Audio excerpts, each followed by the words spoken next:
Hi people, it's Archivist here, and today I'm going to be reviewing the multiplayer mode for Call of Duty Modern Warfare 2019. If however you'd like to hear about the campaign, I've got a review spoiler free on the channel at the moment covering the story, so check that out if you're interested either now or after this video. So, the multiplayer, I'm going to be talking about it in a very general sense for now because I'm only rank 2021, but I wanted to get my impressions out. I mean, hey, I've put more time to this, I think, now than the campaign, right? So, I have a general feeling, a general idea of what I like and don't like about the multiplayer.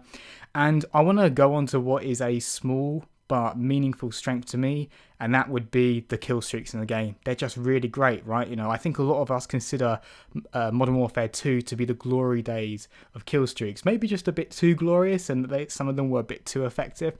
But things like the old school chopper gunner, Predator missiles, well, cruise missiles now, I just love the fact we've got a lot of these old school kill streaks out. Maybe a bit of it's nostalgia, but I really enjoy them. But also another incredible strength of this is the customization for the guns. It's insane what you can do here. Not only is there just, generally speaking, a really strong selection of weapons, I really wasn't missing anything that I wanted. I think maybe the M16 is the only thing that I thought I would have liked that in there, but the M4A1, well, I mean, I really can't get away from that. You know, you've got like the AK-47, which I haven't used yet, but I'm looking forward to.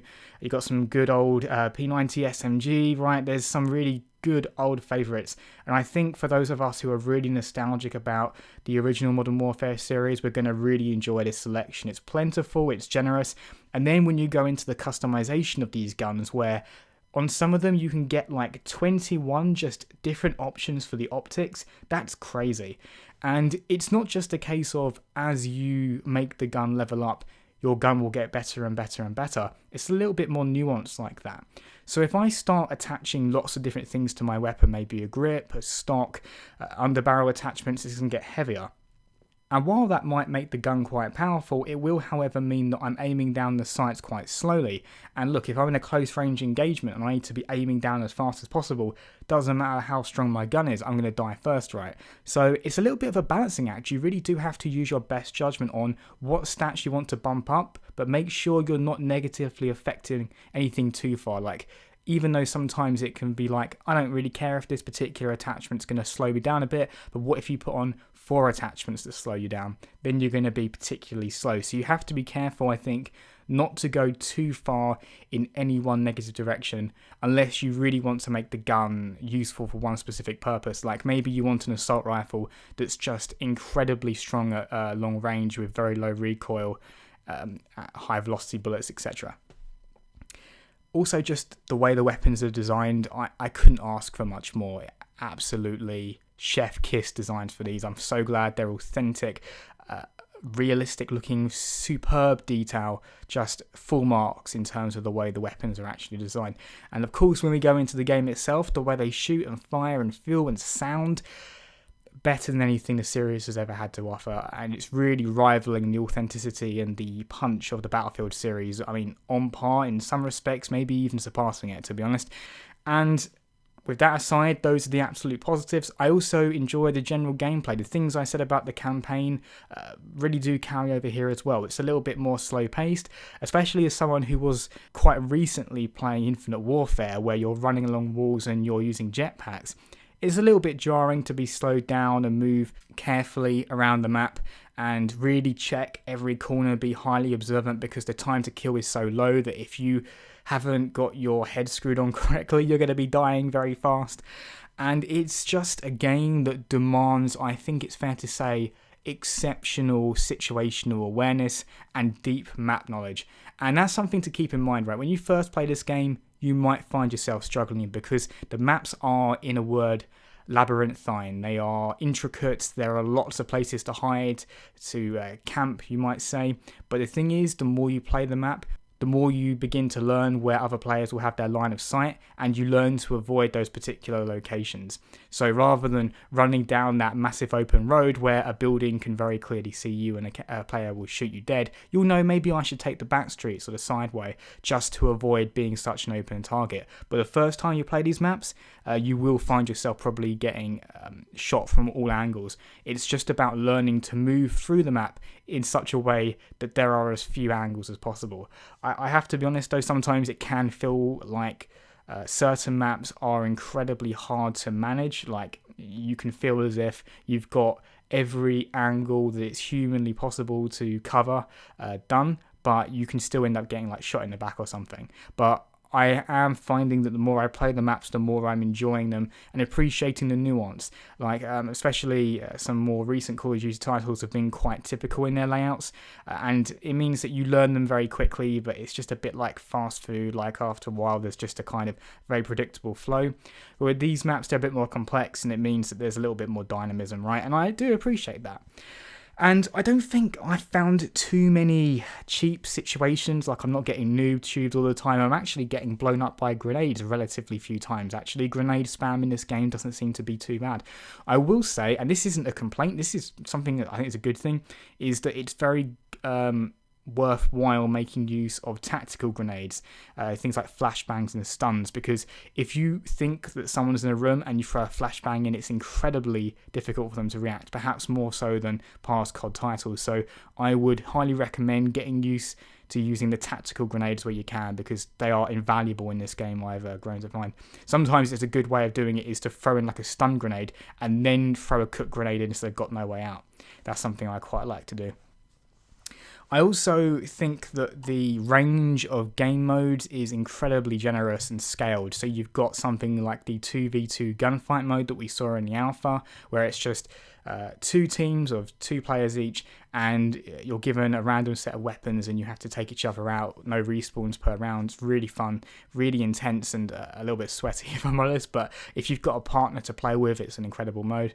All the way up to what I'm showing in this particular gameplay on screen, the game mode Ground War, which I really enjoy. It's 32 versus 32 vehicles, tanks, helicopters, kill streaks are still on, and you have to capture 5 flags on the map.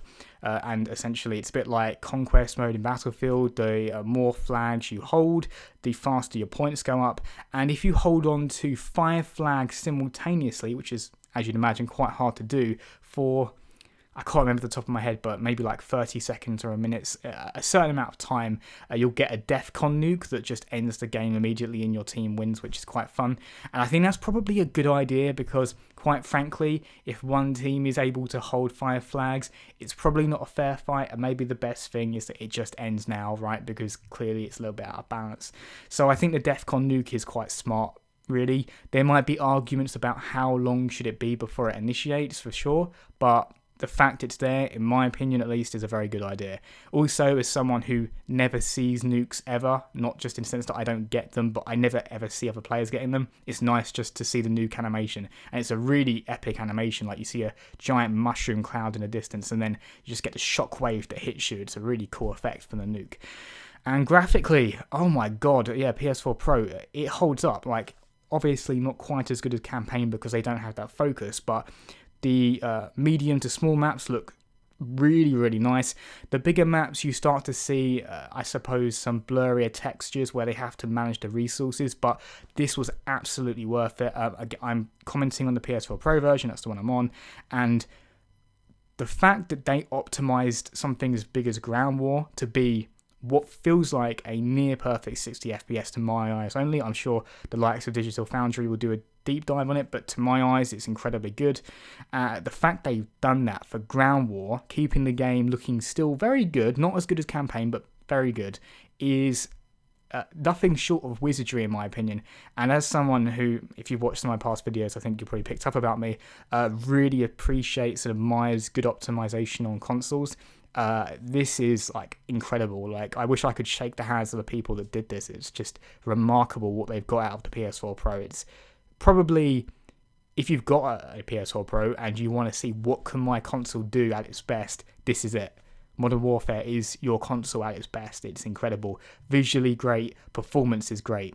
it's just an all-rounder. Like, there are plenty of good-looking games on the PS4 Pro, but a lot of them are 30 FPS experiences. This is 60, and it looks good, and it's of a large scale. It's just firing in all cylinders. It's fantastic.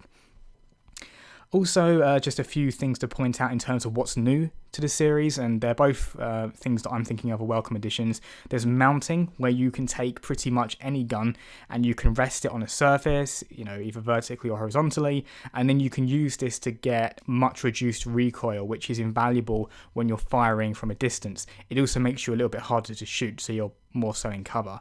The downside, of course, is that you lose a bit of your peripheral vision, and you're in place, so you're a little bit easier to flank. So it's well balanced, and I haven't considered mounting to be an overpowered tactic at all, which I was a little bit concerned about when I first heard about the concept, but it seems to be executed as well as I could have asked it to be, so I'm very thankful for that. And another thing is just the I don't know what you call it, like the super sprint. So if you double tap the sprint button, rather than just doing a regular sprint, you hold up your weapon and you move very quickly for a bit, and it moves you faster, but the downside is that you come out of your sprint to shoot quite slowly. So if you just rely on this because you're impatient, you will get shot down constantly, because they'll always be able to get their gun to you before you can get it to them. So for both of those things, mounting and super sprinting as we'll call it, they are both positive additions, but must be considered in a tactical fashion, which I really appreciate. Now, there is one thing I have noticed in this game, and I've looked at a few more impression videos because I was hoping it wasn't just me, I wasn't just imagining it, but there does seem to be something going on with the smaller modes in terms of how it will matchmake you. So this is an anecdote, it's not scientific. My very first game of Domination went very well. I came top of a 10v10, got a good KD, and I captured quite a few flags, right? So I was very positive about that. The next game I played, I got battered to bits, and I was up against rank 34s. Keeping in mind, this was like the first day, it hadn't even been out 12 hours, and I was playing against someone who had somehow got to rank 34. Like, I can only assume they played it the moment it came out and didn't sleep or something. But even their rank, like that aside, the people playing in that game were just like beyond anything I am used to in a multiplayer game in general. Like, not just other COD titles, but their skill was exceptional. And then I did very badly at that game, to be honest, got completely battered. And then I went down to a slightly easier game after that. To be honest, I've never got to that point where I've been doing as well as that very first game in Domination, but it's sort of evening out. But what it seems to be doing is, which sounds good in theory, is that it's doing a very strong skill-based matchmake. So it will try and match you against someone who I think is not of your rank, but is of someone of, I suppose, similar stats, at least, proportionally. So maybe your KD value, your win-to-loss ratio, that's what it's trying to match you against. And the only issue with this, given how strict it appears to be, is that, say, I'm getting beaten and I want to get better at the game. Well, if I get better at the game, I get placed against better players, and therefore, relatively speaking, I'm actually not getting any better at all, really, because I'm still doing just as well, because if I get a little bit better, I get matched against better, right? And there's always room for that. That should always be in a game to some extent, and indeed it's always been in Call of Duty. This is not a new thing. However, for the smaller game modes in particular, it seems to be too prolific. It's a bit like if you're playing an RPG and you're leveling up, but all the monsters are leveling up at exactly the same rate, so it feels a bit meaningless because, relatively speaking, you don't feel you're getting any more powerful. In the same way that even if you get better, more skillful at this game, you don't feel like you're getting any more skillful because it seems to be so strictly matching you against players of your level.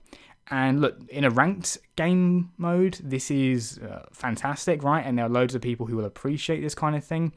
But in terms of just like a casual play, like I've come home from work, I just want to have a fun game of COD. I don't want to be playing against people who are of the skill level that I'm seeing. Like it's not even funny. Like I really, honestly, I'm not trying to exaggerate, but I've been playing like Call of Duty Remastered, the original Black Ops, and Infinite Warfare recently. And these are older games, right? But none of the people I've been fighting against in those games compared to the skill level I'm seeing in this game. It's crazy. And what makes me think it's even more likely it's there is that I went to Ground War, which I really enjoy, and because it's such a large mode, as you'd imagine, it's much less practical to match people based on a skill because there are so many more people you're having to get in the same lobby, right? So they have to reduce it, which makes sense. And indeed, playing Ground War, the skills that I'm interacting with are far more akin to what I'm used to in other Call of Duty titles that I've been playing recently. So it seems that skill-based matchmaking is incredibly strong in the smaller modes, but on perhaps a more reasonable level in Ground War. And the result of that is that I find myself playing Ground War not just because, it's a really fun mode and I do like it, but because I feel like when I go to Domination, I'm just not really having fun. I'm getting frustrated. It's as much as the mechanics may be brilliant, the people I'm playing, they're like all Clint Eastwood. Like they see you and you're dead. It's like there's no time to react. They're crazy good. But play Ground War and it's far more normal. These are the people I'm used to playing against in other COD titles like Modern Warfare Remastered. So I would say that if you're like me and you're not the biggest fan of super strict skill-based matchmaking, head to Ground War. But that aside, in terms of like the foundations of this game, I am incredibly positive. I'm going to be playing it for hours and hours to come, and I will indeed be talking about more specific components and aspects of this game in future videos. So if you'd like to see more of Modern Warfare, then please do subscribe to the channel. As always, people, thanks very much for watching and see you next time.